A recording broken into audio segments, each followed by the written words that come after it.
There are people in this world who treat an apology like it costs them something vital, like the syllables themselves are carved from bone, and to offer them would leave a permanent gap where dignity used to live.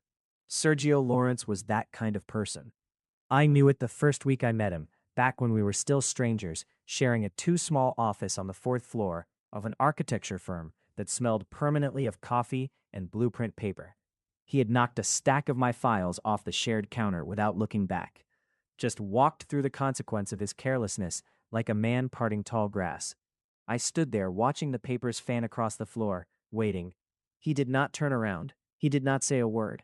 He simply pulled out his chair, sat down, and opened his laptop. I picked up my files. My name is Kenny Carter. I am, by nature, someone who believes that words cost nothing and mean everything. I say sorry when I bump into a chair. I say thank you to the automated voice on the phone before I catch myself. My mother used to say I was born apologizing for taking up space, which was not entirely untrue. So Sergio Lawrence, with his proud jaw and his iron silence, was to me the most bewildering kind of person. The kind who lived inside himself so completely that the world outside barely registered as real. I should have disliked him. Most people with any sense did, at least at first. He was not rude in the theatrical way that makes a person memorable. He was rude in the quiet way, the way that makes you question whether you imagined it, whether you were being too sensitive, whether the slight was ever truly a slight at all. He would cut across conversations with a correction delivered so flatly it took you a full 3 seconds to realize you had been dismissed. He would walk into a room, assess it with those dark eyes, and walk out again without acknowledging anyone, as though the gathering of people had simply failed to meet some private standard. And yet, there was something about the way he worked, the way he bent over a drafting table at 11 at night when everyone else had gone home, his sleeves rolled to the elbows, his brow creased in total absorption. The way he would crumple a design he'd spent 16 hours on because it wasn't right, not according to anyone else's judgment, but according to his own. There was a kind of honesty in that, a ruthlessness toward himself that he wore so naturally it looked like peace. I started staying late too, not because I had to, not even because I particularly wanted to, at first, but there was something about the quality of the quiet when it was just the two of us and the hum of the building's ventilation and the soft sound of pencil on paper. Something that felt, strangely, like safety. He noticed me before he acknowledged me. I felt it before I understood it. The way his eyes would track across the room and land somewhere near my shoulder. The way a conversation between me and a colleague would cause him to go very still at his desk. Sergio Lawrence noticed everything. He simply said nothing about any of it. The first time he spoke to me directly, genuinely directly, not as a correction or a logistical necessity, was a wet evening in late autumn. I had missed the last bus, discovered my umbrella was broken in 3 places, and was standing under the narrow awning outside the building, watching the rain with the specific resigned despair of someone who has accepted that the universe is occasionally petty. His car pulled up. The window came down. He looked at me for a long moment. "Where do you live?" I told him. He unlocked the door. We drove the entire 20 minutes in near silence. The rain hit the windshield in waves. At a red light, he said, without preamble and without looking at me, "You take the bus even on cold nights." It was not a question. "My car is in the shop," I said. "Since when?" He said nothing more until he pulled up outside my building. I thanked him. He nodded. I was halfway out the door when he spoke again, quiet enough that I almost missed it under the rain. It should not take 3 weeks to repair a car. I looked back at him. The light from the street caught the side of his face. He was staring straight ahead, jaw set, as though he had not said anything personal at all, as though it was simply a fact he was reporting. I got out of the car. He drove away. I stood on the wet pavement for a moment longer than necessary, holding my broken umbrella, feeling something I could not yet name settle somewhere in the center of my chest.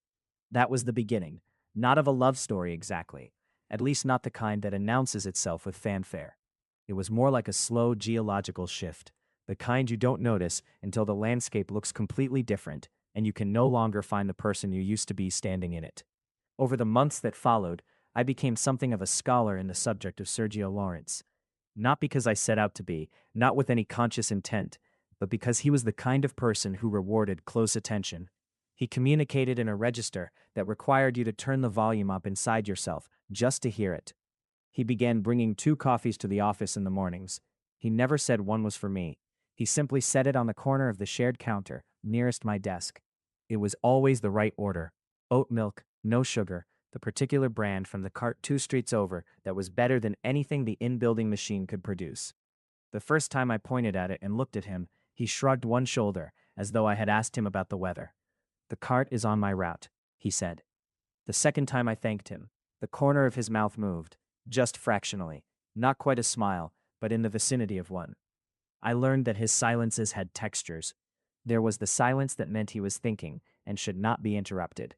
There was the silence that meant he disagreed, but had decided the point was beneath engagement. There was the silence that meant he was uncomfortable and was hoping the moment would pass. And then there was a fourth silence, rarer, softer, with a quality of attention to it, that I only identified much later as the silence that meant he was content. That particular silence he gave most freely when it was just the two of us. He did not talk about his past. I gathered pieces incidentally, the way you gather stones from a path, without trying. A father who had high expectations and a narrow definition of acceptable outcomes. A childhood spent achieving things that failed to satisfy either the achiever or the audience. A deep structural belief, laid down early and reinforced often, that expressing need was a form of weakness, and that weakness was a form of failure, and that failure was something to be corrected in private rather than acknowledged in public. He had learned, somewhere along the way, that an apology was an admission of fault, and an admission of fault was an invitation for someone to think less of you. So he had simply stopped apologizing. He would fix his mistakes quietly, efficiently, without comment. He would redirect rather than acknowledge. He would move forward and trust that forward motion itself was a kind of answer. It took me a long time to understand this. In the beginning, the absence of apology felt like arrogance. Later, I understood it was armor. The distinction matters. It changes everything about how you respond to a person. Arrogance deserves confrontation. Armor deserves patience. I would be lying if I said I was always patient. Our first real argument happened on a project deadline that had us both fraying. I had restructured a section of the presentation we were co-presenting, streamlining something he had made needlessly complex. And when he arrived to find the change made without consultation, he went very quiet in a way I had not yet learned to read correctly. I thought it was the thoughtful silence. It was the displaced anger one. "You changed it without asking me." "I improved it," I said, which in retrospect was exactly the wrong thing to say, even if it was true. "That is not the point." "Then what is the point?" He turned and looked at me fully, which he rarely did when he was feeling something, and the look had so many layers that I cataloged them all later, in the quiet of my apartment. There was irritation on top. Underneath it, something that looked surprisingly like hurt. Underneath that, something I could not yet name. "The point," he said, very precisely, "is that we are partners on this project. Partners consult each other." "You're right," I said immediately. "I should have told you first. I'm sorry." The apology landed between us like a stone into still water. I watched the rings spread across his expression. He had not expected it. He stood there for a moment, this tall, controlled man who moved through the world as though he had anticipated every outcome, and he was visibly caught off guard by 2 words. "Fine," he said eventually, and sat back down. But I noticed that he kept the restructured version. After that, something between us shifted with more intention. The coffee on the counter continued. He began asking my opinion on things, not as deference, I understood, but as a genuine desire to hear another perspective he trusted. He drove me home on more rainy nights than could be attributed to coincidence. He found reasons to work near my desk when he had a perfectly good desk of his own. The night he kissed me, we had been working very late, and the building was fully empty, and there was a large moon over the city, throwing silver light through the tall windows. I had been leaning over his shoulder to look at something on his screen, and when I straightened up, he was already looking at me. Just looking, with that fourth silence, the content one, wrapped around us like a room we had built together without discussing the blueprints. He lifted one hand and pushed my hair back from my forehead, slowly, deliberately, the way he did everything. "Kenny," he said. "Just my name." That was all, and then he kissed me. It was not a cautious kiss. Whatever Sergio Lawrence held back in words, he did not hold back in that. I felt the full weight of everything he hadn't said in the months prior, every morning coffee, every silent drive, every fraction of a smile, and it was staggering. I had to put a hand on the desk to keep my balance. His eyes were open, watching my face with careful attention. Okay, I said, because it was all I could manage. The corner of his mouth moved. This time, all the way. We were not a simple couple. I want to be fair about this, about both of us, about the ways we made it harder and the ways we made it work. Love, I have found, is never the problem. Love is actually the easy part in the end. What is hard is the daily practice of letting another person know what is happening inside you. What is hard is choosing over and over again to be visible. Sergio was a private man, in love with someone constitutionally unable to have unexpressed feelings. I was an open person, in love with someone who kept his interior life behind glass. We spent the first year of our relationship learning each other's native languages and failing often and spectacularly. I would tell him too much too soon and watch him retreat behind that carefully composed expression. He would say nothing when I needed to hear something, and I would fill the silence with interpretations that were usually wrong. But we tried. That is the thing I want you to understand. He tried in ways that did not look like trying from the outside. He would reach across a restaurant table and put his hand over mine when I was in the middle of talking about something that upset me, not to stop me talking, but to signal he was there. He learned slowly and at some visible cost to his habits to say things like, I was thinking about what you said, and I noticed you seem quieter today. Small things, enormous things. The architecture of intimacy is made of exactly those moments. I tried too. I learned to read his signals. I learned that when he went silent after I asked him something personal, the silence was not dismissal, it was processing. I learned to wait. I learned that his acts of service, the fixed things, the solved problems, the extra coffee, the umbrella he left in my bag one morning without comment, and which I only found during a rainstorm, or a whole vocabulary of care that he delivered fluently, even when the spoken version came haltingly. We moved in together at the start of our second year. His apartment, which had been rigidly organized and completely impersonal, began acquiring evidence of me in layers. A blanket on the couch, books stacked in a different order, the faint smell of the candles I liked. He never commented on any of it. He simply made room. Our dynamic as alpha and omega added its own texture to everything. Sergio wore the alpha designation the way he wore everything, without apology, without performance, but with a certain quiet gravity. His protective instincts were as real and as strong as anything in him, and they showed themselves in the same indirect way as everything else. He would position himself between me and doors without appearing to notice he was doing it. He would track me in a room without being obvious about it.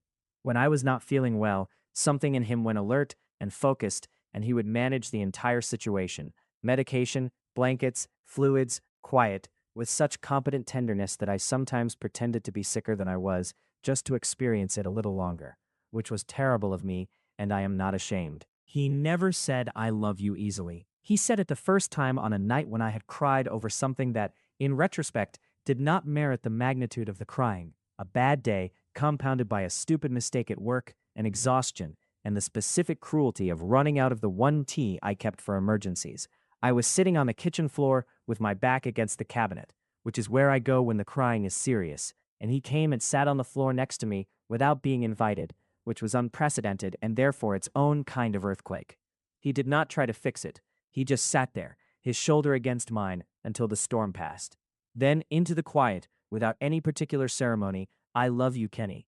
I started crying again immediately, which was not the reaction he was expecting. He looked alarmed. I had to explain, through inadequate breath, that this was good crying. He did not fully understand the distinction, but accepted it with the trust he had been cautiously extending. I love you too, I told him. Obviously, spectacularly, for a very long time. Yes, he said, with the tranquil certainty of a man confirming something he has known for a while. I married him on a clear morning in spring. He wore a charcoal suit and stood at the front of the room with his hands clasped and his face in its default composed arrangement until I came through the door. And then, just for a moment, just briefly, everything in him opened. The composed face cracked like light through a curtain. Something pure and unguarded moved across his features. It was so fast that most people probably missed it. I did not miss it. I was looking for it. I had been looking for it since the night he drove me home in the rain. I found out on a gray morning, 6 weeks after we came back from our honeymoon, in the bathroom of our apartment, while Sergio was at the office and the building was quiet around me. 2 lines. I sat on the edge of the bathtub for a very long time. In our world, in the world of alphas and omegas, this was not an impossibility. It was, in fact, a known possibility that we had discussed in the theoretical sense of a couple who was newly married and still feeling out the shape of the future. We had talked about it the way people talk about things they want but haven't yet committed to a timeline for, warmly, tentatively, with the particular soft ambiguity of not yet. And here was the not yet sitting in the palm of my hand. I was not afraid, exactly. Or rather, I was afraid, but it was the kind that shares a heartbeat with excitement, that is only distinguishable by which way you are leaning into it. I leaned toward it, standing there in the bathroom, holding the test, looking at my own reflection in the mirror over the sink. I felt the fear, and underneath it a warmth so profound and settled that it could only be one thing. I wanted this. I wanted this with a certainty so clear it was almost physical. I wanted to see Sergio Lawrence hold a child we had made together. I wanted to watch that composed face open the way it had only ever opened for me. I wanted the life that this small test was pointing toward. What I did not anticipate was the conversation that followed. I should have chosen a better moment. I understand that now. I had been turning the news over for 3 days, practicing how to tell him, planning the right setting and the right words, and then I threw all of it out the window on a Thursday evening when he came home tired, and I was so full of it that I could not keep it inside any longer. He was still in his jacket. He had set his bag down and was reading something on his phone, and I said, from across the kitchen, "Sergio, I need to tell you something." He looked up. "I'm pregnant." The silence that followed was unlike any silence I had cataloged before. It had no texture I recognized. His face went through something very fast, surprise, and then something else that moved too quickly for me to catch. And then it went entirely still. "Are you certain?" His voice was calm, level, professional. "Yes." He nodded, slowly, set his phone down on the counter, looked somewhere past my shoulder. "All right," he said. "All right. Not wonderful, not incredible, not the soft opening I had hoped for, not even a question about how I was feeling. Just all right, delivered in the tone a person uses when they are told an appointment has been rescheduled." And then he picked up his phone again and said he needed to make a call, and he went to his study, and the door did not close loudly, but it closed firmly, and I stood in the kitchen holding onto the counter and trying to decide what I had just witnessed. I told myself it was shock. I told myself he needed time. I told myself this was Sergio, who processed everything internally first and came out the other side. I told myself to be patient. I was patient. For 2 weeks, I was patient. And in those 2 weeks, Sergio Lawrence, the man who showed love in acts and distances and silences, became a man who was simply absent. Present in the apartment, yes. Sharing the bed, yes. Sitting across from me at dinner, yes. But not there, not truly. Something in him had withdrawn behind a wall I could not locate and therefore could not address. He worked later. He came to bed after I was asleep. When I reached for him in the morning, he did not pull away, but he did not come toward me either. He floated in the same space as me and kept his own gravity, and I could feel the distance growing between us like water filling a room, slow and certain. I tried to talk to him, multiple times, gently at first, then less gently. "Sergio, I need you to talk to me about this." "There is nothing to discuss," he said. "The pregnancy is a fact. We will manage it. We will manage it as though our child was a project deliverable, as though my body and my fear and my bone-deep need for him to be in this with me was a problem to be administered. That is not what I need from you right now," I said, and my voice had an edge I did not try to smooth. "What do you need?" "I need you to be here. Actually here, not just in the room." He looked at me in that way he had, the careful, layered look, and for a moment I thought he was going to say something real, something from the actual interior of himself, but he said, "I am here," in a voice so flat it was almost cruel, and went back to what he was doing. I stopped asking after that. Not from lack of caring, from exhaustion. There is a particular tiredness that comes from reaching for someone who keeps stepping just outside your reach. It is not about love. The love was there, unchanged, unreduced. But love cannot survive entirely on its own. Love requires tending. It requires the daily choice to show up and be known. And Sergio, for reasons I could not yet reach, had stopped making that choice. The worst night was a Saturday in the middle of that cold stretch, when I woke at 3 in the morning, not feeling well. The early stages of pregnancy had been kind to me in some ways and unkind in others, and this particular 3 in the morning was an unkind one. I sat in the bathroom on the cool tile floor, head against the wall, and I cried. Not performance crying, not the cathartic kind that eventually resolves into something clean. The quiet, tired, nothing left kind. The kind that happens when you are scared and unwell, and you reach to your left for the person who is supposed to be your person, and he is not there. He was asleep 10 feet away, and he was not there. I went back to bed eventually. I slid under the covers next to the long, warm weight of him, and I looked at the ceiling, and I thought, I cannot do this alone. I am going to have to find a way to make him understand that he cannot do this to me. That whatever is going on inside him, whatever fear or resistance or grief is driving this withdrawal, he does not get to disappear into it and leave me stranded. I made the decision that morning, in the dark, before the light came. I was going to give him one more chance to come to me on his own. If he didn't, I was going to leave. I gave him a week. He did not come. On the Friday of that week, I packed a bag. I did it carefully, deliberately, with the specific composed calm of someone who has already done the crying. I folded things. I made choices about what I needed. I moved through the apartment we had built together. The blanket on the couch, the books rearranged, the candles, and I did not let myself feel any of it yet, because if I started feeling it, I would not be able to finish packing. He came home at 8. I was sitting on the couch with the bag beside me. He stopped in the doorway. He looked at the bag, he looked at me. Something moved through his face, fast and complex and completely unguarded, which was so rare that even in that moment, I registered it, filed it away. Kenny, I'm going to stay with a friend for a few days, I said. I need you to understand that I am not leaving because I want to. I'm leaving because staying is hurting me, and I am pregnant, and I cannot afford to be hurt right now. I need. My voice caught and I steadied it. I need to feel like I am not alone in this. And for the last month, I have felt alone. Every single day. He set his bag down, very slowly. He stood very still. I have not, he started. You have, I said gently but without room for argument. You have been gone. You are standing in this room right now, and you are gone. And I don't know why, and I have tried to ask, and you won't let me in. So I need to give us some space so that I can stop hurting from trying to reach you, and you can figure out whatever it is you're trying to figure out. And then if you want to talk, really talk, Sergio, actually in words, like someone who is my partner, then I want that. I want that more than almost anything, but I can't keep doing this. The silence that fell was the most textured I had ever heard from him. It had weight in it. It had something that was almost sound, a frequency just below hearing. I watched his face and I watched him trying to hold it still, and failing. And the failing was the most honest thing I had seen from him in weeks. Don't go, he said. 2 words, quiet, with no scaffold around them. Give me a reason to stay, I said.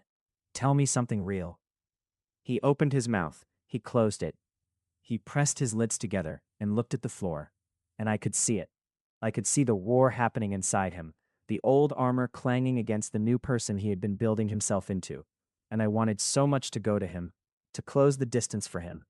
But I had been closing distances for weeks, and I was tired, and I could not do it again, not this time. This one he had to cross. He looked up. I am afraid, he said. I did not move. I am afraid of. He stopped. Started again. My father, the way he was, I have spent a significant portion of my life ensuring that I am not him, that the things he did, the coldness, the distance, the way he made everyone around him feel like they were failing a standard no one had been shown, that none of that is in me. He said it carefully, like a man handling something very fragile and very sharp. When you told me you were pregnant, I heard the thing I have always feared most, that now there would be a child, and a child would need something from me that I do not know if I can give. Something warm, something patient, something that does not. His voice broke on the last word and he stopped. I stood up. Sergio. I crossed the room and I took his face in my hands and I made him look at me. His eyes were open and raw in a way I had never seen.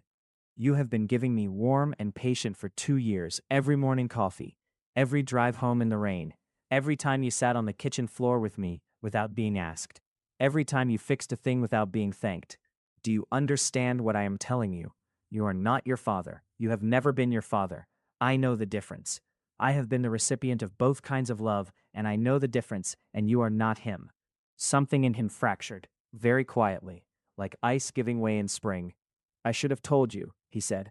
I should have said this weeks ago, instead of, yes, I said you should have. I'm sorry. It was the first time in 2 years that I had heard those two words from his mouth. They came out roughly, unpracticed, like a door that has been closed so long its hinges are stiff. But they came out. They were real. Okay, I said, and my eyes were full, and I could feel my chin doing the thing it does before I cry. Okay, that's a start. He pulled me into his chest. His arms came around me with a completeness, a total encompassing that felt like every apology he had never made running back through time and arriving at once. I pressed my face into the warmth of his shirt, and I felt him breathing, and underneath the breathing I felt something that had been held rigid in him for a month begin, very slowly, to release. Don't go, he said again into my hair. I didn't go. We ordered food we didn't eat. It arrived and sat on the counter cooling while we stayed on the couch, and neither of us mentioned it for a long time. He sat with his arm around me, and I sat with my legs tucked under me and my head against his shoulder, and the apartment was quiet in the way it only gets late at night when the city outside has lowered its voice to a murmur. The lamp on the corner table made everything amber. His heartbeat was steady under my ear. I need to tell you things, he said eventually. You don't have to do it all at once, I said. I think I do. A pause. I think if I don't do it now, I will talk myself out of it. I lifted my head and looked at him. The lamplight caught the planes of his face, the strong jaw, the dark eyes, the careful architecture of him. He was looking at somewhere in the middle distance, composing himself, and I recognized the act not as coldness, but for what it truly was, a man summoning honesty from a place in himself where it had been kept locked for most of his life. All right, I said. I'm listening. He took a breath. I am sorry, he said, for the night you told me. I saw your face when you told me. You were trying to read mine, and mine gave you nothing. I know what that does. I have been on the receiving end of it my entire childhood, and I know exactly what it does to a person to extend something precious and be met with blankness. I did that to you. On what should have been the best night. He stopped. That is unforgivable, but I am asking your forgiveness anyway. The words came out clean and specific, and utterly without the defensive hedging I had learned to expect from people who apologize but cannot fully commit to the act. There was no but after it, no qualifier, just the acknowledgement, direct and bare. I forgive you for that one, I said quietly. He nodded, swallowed. I am sorry for the 2 weeks after, for disappearing into myself, instead of coming to you. You told me what you needed. You told me multiple times, and I understood what you were saying, and I chose my own fear over your need. That is, he stopped, started again more carefully. That is not what a partner does. That is not what you deserve. You have never once made me feel insufficient for being the way I am. You learned how I work, and you met me inside it, and I did not do the same for you. I withdrew when you needed me to come forward. I am sorry.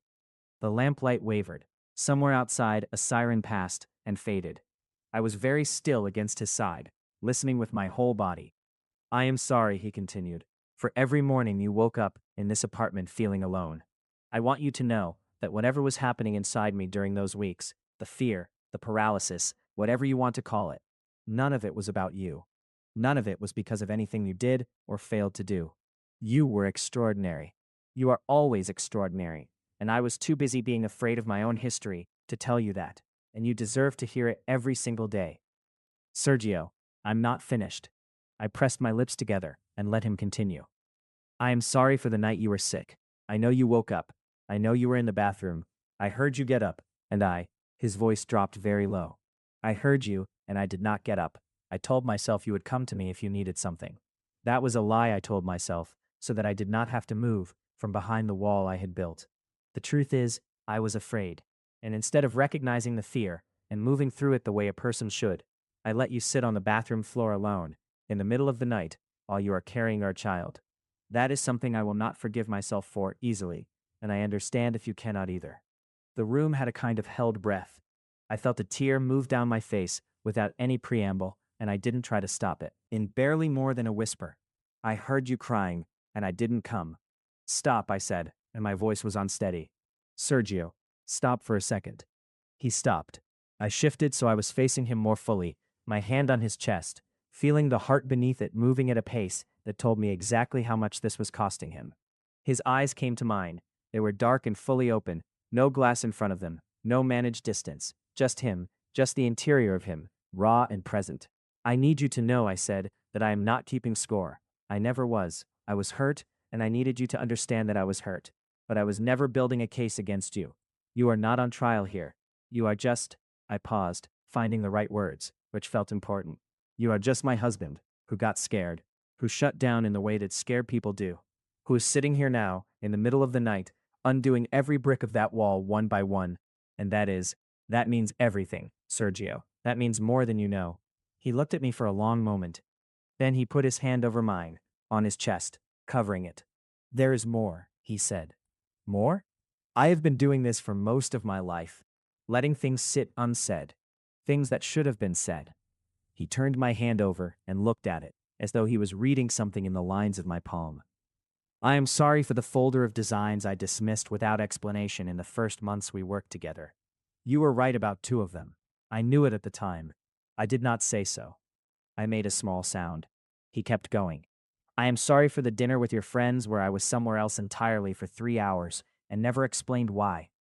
Your friend Marcus tried 4 times to include me in the conversation, and I gave him one-word answers, and I could see from across the table that you were embarrassed, and you should not ever have to be embarrassed of me. I am sorry. Sergio, you don't have to. I am sorry for the argument about the holiday, when you wanted to go, and I said I needed to work, and that was partially true, but not completely true. The complete truth was that your family terrifies me slightly, because they are loud and warm and demonstrative in ways I have not had much practice with. And instead of saying that, I used work as an excuse, and let you go alone, and you came back a little quieter than you left, and I knew why, and I said nothing. I was fully crying now. Silently, steadily, the kind of crying that is not sad exactly, but is more like release, like something long held finally exhaled. I am sorry for all the times I let you feel like a secondary consideration when you are in truth. His voice caught on something, and he pushed through it with visible effort. When you are in truth, the primary thing, the central one, the one everything else organizes around. I have known that since the night I drove you home and you thanked me and got out of the car, and I watched you walk into your building. And I sat at the wheel for longer than I should have before I could drive away. I have known it that long and I have not said it nearly enough. The tears were running down my face freely. I made no attempt to stop them. He reached up and pressed them away with his thumb, one cheek and then the other. A gesture so tender, it seemed to come from a version of him that lived beneath everything I had ever seen. You deserve someone who says the things, he said.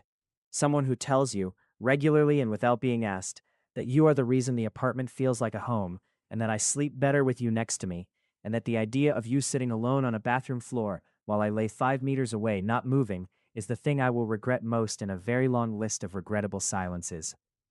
That's a lot of apologies for a man who never apologizes, I said.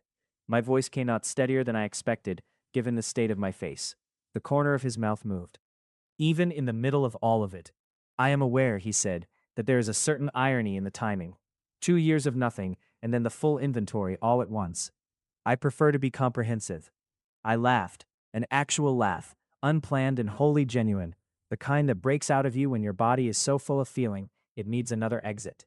He watched me laugh with that expression he kept mostly to himself, the one where everything in him was visible, open, entirely mine. Sergio, I said, when I can speak again, I need to tell you something. Yes, I am not afraid, about the baby, about whether you will be a good father. I put my hand on his face and felt the warm solidity of him, the realness of him, right there. I have watched you for 2 years. I know what kind of person you are. I know how you love. I know that it is quiet and particular and devoted and steady. And our child is going to know it too. Not because you will perform it, but because you cannot help it. It is who you are. I have never... He stopped. His voice had a roughness in it that was new. I have never had anyone say that to me before. I know, I said. I know. I want to be good at this. The admission came out quietly, the way the most important things always did from him. I have wanted it since the moment you told me. Underneath the fear, I want to be someone our child can come to. Someone who is not.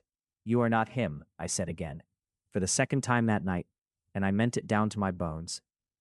You are his opposite, in every way that counts, and I will spend every day we have reminding you of that until you believe it.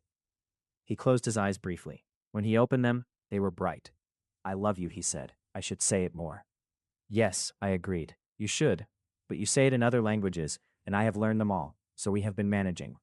I will learn to say it in yours too. A pause. I will practice. You're doing fine, I told him. Right now, tonight, you're doing incredibly fine. He pulled me back against him then, both arms this time, fully surrounding. I went without resistance, and felt us breathe together. The same rhythm, in and out, steadying together, the way we always did eventually. The way we had been doing for 2 years, without quite naming it. Outside, the city moved through its late-night life. A car passed. Wind in the trees on the street below. Somewhere far off, music for a moment, then gone. I want to talk about names, I said into his shirt. A pause. Now? I've been thinking about it for 6 weeks and I've been doing it alone, and I think you should be involved. A longer pause, and then something changed in the quality of his quiet. It became the good kind, the fourth kind, the warm one. All right, he said, tell me what you've been thinking. We talked until the sky outside the window went from black to the particular deep blue that precedes dawn. The city made its slow transition from night to almost morning around us, and we paid it no attention at all. He did not run out of things to say. That was the part that surprised me most, because I had spent 2 years learning to translate his silences, had developed an expertise in reading what was not said, and I had sometimes privately wondered whether there was a ceiling to the verbal Sergio, a point at which he had expressed everything he had, and the sentences simply stopped. There was no ceiling. There was, it turned out, a very great deal of Sergio Lawrence beneath the composed surface, and once the door opened, it opened fully. He asked me how I had been feeling, not in the perfunctory way of someone asking because it is expected, with his whole attention on my face and a quality of listening that made me feel like every answer mattered. Mostly good, I said. Tired. The mornings are difficult sometimes. I've been eating crackers in bed before I get up, which feels absurd, but it helps. I didn't know about the crackers, he said. You were asleep. I will get up with you, he said. Not as a question or an offer, but as a statement of fact, of intent. For the mornings, whatever you need. You don't have to. Kenny. He looked at me directly. I want to. Please let me want to. Something loosened in my chest. I had been holding more than I realized, had been braced against more disappointments than I had consciously acknowledged. And hearing that particular sentence, please let me want to, unknotted something I had not known was knotted. Okay, I said. He told me things I had not known. He told me that the drive home in the rain, the first one, had taken him 20 minutes longer than it should have, because he had taken the long route without realizing it, and only understood why when he got home, and found himself standing in his own kitchen, hoping he had not been too obvious. He told me that the morning he first left the coffee on the counter, he had stood outside my door for a full minute, trying to work out whether the act was too transparent, and had almost taken it back twice. You were nervous, I said, delighted. I was calculating, he said, which was his version of yes. About coffee, about you. The coffee was the vehicle. I tucked that away with all the other things I was keeping. My husband, standing in the hallway with 2 coffees, almost losing his nerve. The image felt like a gift. He told me that our wedding day had been the happiest day of his life up to that point, and that he had not said so at the time because he had been focused on not betraying emotion in front of the assembled guests, which he knew was absurd and which he regretted. The second happiest? I asked. He was quiet for a moment. The night you told me you were pregnant, he said carefully. Before the fear arrived, for about 10 seconds, before the fear arrived, it was the happiest I have ever been. Tell me about those 10 seconds, I said. He thought about it. He was not the kind of person who approximated something when he could be precise about it. And so he took the time to find the right words. It was everything becoming real, he said. Everything that had been theoretical becoming concrete. Not just the two of us, but a continuation, something we would build that would outlast us. And your face, he paused. Your face when you said it. You were trying to be calm, but you were lit from the inside. You have always done that when you are truly happy. You become luminous. I saw it, and for 10 seconds I felt only that. The 10 seconds were significant. I was crying again. Silently, neatly. I wasted them, he said. The fear came and I let it erase them. I should have let you see what was in me for those 10 seconds instead of closing before you could. You're showing me now, I said. Right now. This is what those 10 seconds looked like. He looked at me, and I looked at him, and the 10 seconds happened belatedly, softly, in the amber lamplight of our living room at 4 in the morning, with the city barely audible outside, and a future beginning to take shape in the space between us. I am going to be present, he said, for all of it, the appointments, the preparations. I want to be there. I want to learn what is needed and provide it. I want to know what frightens you and be the answer to it when I can be. And when you can't be, then I want to be there anyway, alongside it. A pause. I have been practicing these past 2 years, with you, learning to be alongside instead of removed. Another pause. I am not finished practicing. No one ever is, I said. Some people are worse at it than others. Some people improve faster than they give themselves credit for. I looked up at him. You have improved enormously, Sergio. I need you to know that. The person you were when you walked past my files without a word is not the person sitting here. That person would not have been capable of tonight. You have done a tremendous amount of work to become who you are right now, and you should be allowed to know that. He absorbed this in the way he absorbed things that mattered. Quietly, completely, without rushing past it. You did some of it, he said. The work. You stayed. You kept reaching for me even when I was difficult to reach. That is not nothing. That is, in fact, he seemed to search for the word. That is the reason. The reason? The reason any of it was possible. If you had given up on me, and you had adequate reason, multiple times, I would have sealed over and continued as I was. He gestured, briefly, at the room, at us, at the whole improbable, imperfect, luminous thing we had made. So, the sky outside was definitely changing. A thin gray line was forming at the edge of the dark. Not light yet. Almost. We should sleep, I said. Probably. He did not move. I did not move. In a minute, I said. Yes, he said. In a minute. We stayed where we were. The gray line grew very slowly at the edge of the sky. His hand was in my hair. Not moving, just resting there. Warm and steady. My hand was over his heartbeat. The apartment breathed around us. Everything that had been held apart was resting, finally, in the same place. Sergio? Yes. You're going to be a wonderful father. The hand in my hair stilled. The heartbeat under my palm quickened. Very slightly. A long, long pause. I am going to try very hard, he said, and the roughness in his voice had returned. Every day, I am going to try very hard. I know, I said. When we finally went to bed, the light was coming. Not the first tentative gray, but the actual gold of it, early and clean and without apology, flooding the bedroom curtains with warmth. We lay in the familiar arrangement, his arm beneath my shoulders, my head on his chest, his heartbeat setting the pace. And the room filled up with morning light around us. I was almost asleep when he spoke one last time, his voice barely more than a murmur against my hair. I'm sorry it took me so long, he said. And I said drowsily, honestly, entirely, you got here. That's what matters. You got here. He held me tighter. Outside, the city was beginning to wake. Inside, the amber lamp was still on, forgotten, and the food on the counter had gone completely cold, and everything in the apartment felt like the first day of something. I slept. He stayed awake a while longer, I think.